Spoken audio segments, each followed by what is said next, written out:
Nimeona taarifa ya mechi ya dabi na ikithibitishwa na viongozi wa waamuzi kwamba itachezeshwa na referees kutoka Egypt, kwa kigezo kwamba waamuzi wenye hadhi ya kuchezesha mechi hiyo kutoka Tanzania wengi hawapo, wengine wako masomoni na udhuru mbalimbali.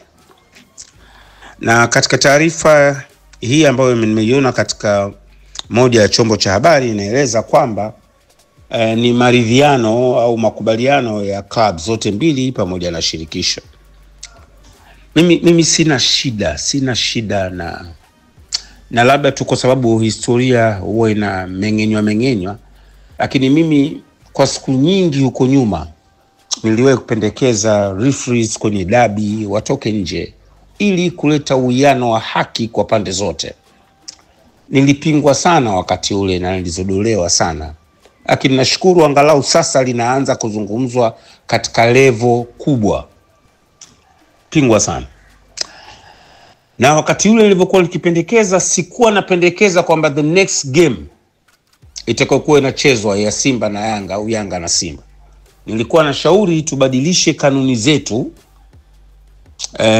ziruhusu sasa kwenye dabi waamuzi kutoka nje. Na nilifanya reference ya nchi kama Egypt, hata Bolivia walikuwa wakifanya, baadhi ya nchi ambazo zilikuwa na misukosuko. Argentina, kuna mechi ya River Plate na Boca Juniors zilishakuchezeshwa na waamuzi kutoka Spain, something like that. Kwa hiyo nikawa napendekeza hivyo wakati ule, na bado na insist ni jambo jema kwa interest ya mpira na kuleta haki kwenye mechi. Challenge nilionayo ni kanuni. Sina uhakika kama kanuni zetu zinaruhusu ligi ya Tanzania, ligi ya ndani, kuchezeshwa na waamuzi ambao sio wa Tanzania. Sina uhakika. Ikiwa hivyo, hili jambo si jambo baya, twendeni nalo. Lakini kama kanuni hairuhusu, tukaruhusu hii mechi ichezeshwe na waamuzi kutoka nje ya taifa letu, yakitokea matokeo ya aina yoyote, ni rahisi timu moja kupinga kwa kuzingatia kwamba kanuni imevunjwa. Tulivunja kanuni zetu wenyewe tarehe 8, mechi ikaahirishwa, ikatokea misukosuko mingi hapa. Leo tunakwenda tena kubariki kuvunja kanuni kwa kuruhusu waamuzi kutoka nje ya Tanzania kuja kuchezesha hii mechi. Narudia, I'm not sure 100%. Lakini kama kanuni haziruhusu, tusifanye makosa yale yale. Itatugharimu. Twendeni na kanuni. Hakuna justification ya kusema waamuzi sijui hawapo.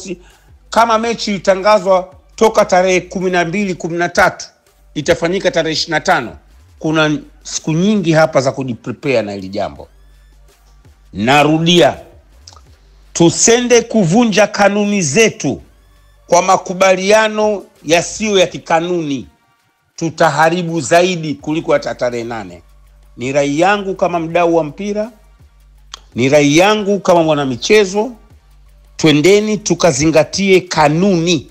Hili neno kanuni tulipigia kelele sana hapa kwa muda wa miezi mitatu.